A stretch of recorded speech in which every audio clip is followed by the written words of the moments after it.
Fenomena toko online ternyata tidak mempengaruhi pendapatan pedagang di pasar tradisional Klungkung, terutama yang menjual hasil kerajinan.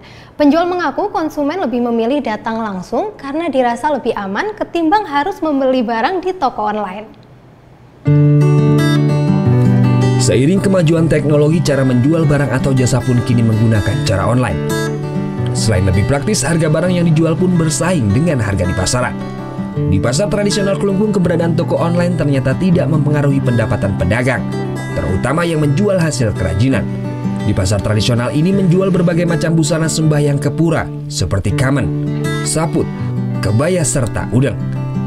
Padahal produk jenis serupa banyak dijual di toko online, terutama yang menggunakan akun media sosial. Menurut salah seorang pedagang, selama ini pembeli lebih memilih datang langsung dan melihat sendiri kondisi fisik barang. Selain itu, mereka pun dapat menawar harga barang sesuai kesepakatan dengan penjual.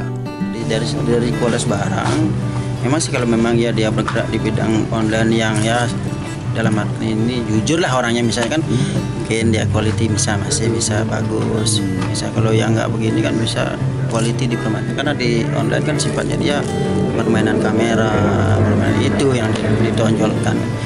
Jawab saya tidak ada penurunan, ada pengaruh kalau saya. Konsumen pun mengaku membeli barang secara langsung dirasa lebih aman ketimbang dengan cara online. Terlebih sebagian dari mereka pernah dikecewakan layanan toko online, di mana barang yang telah dibeli ternyata tidak sesuai dengan yang dipajang melalui akun online. Berarti lebih memilih ke sini, Pak, ya? Ya. Kualitasnya lebih bagus ya. Oh, kalau di pasar ini kan kita bisa milih kan banyak ragamnya. Kita bisa langsung lihat fisik daripada barangnya.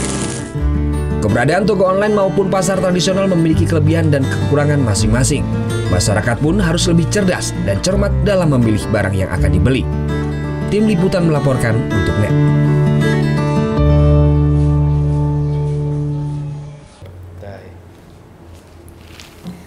Udah selesai kan nontonnya? Nah, jadi jangan lupa buat like, komen, dan subscribe ya.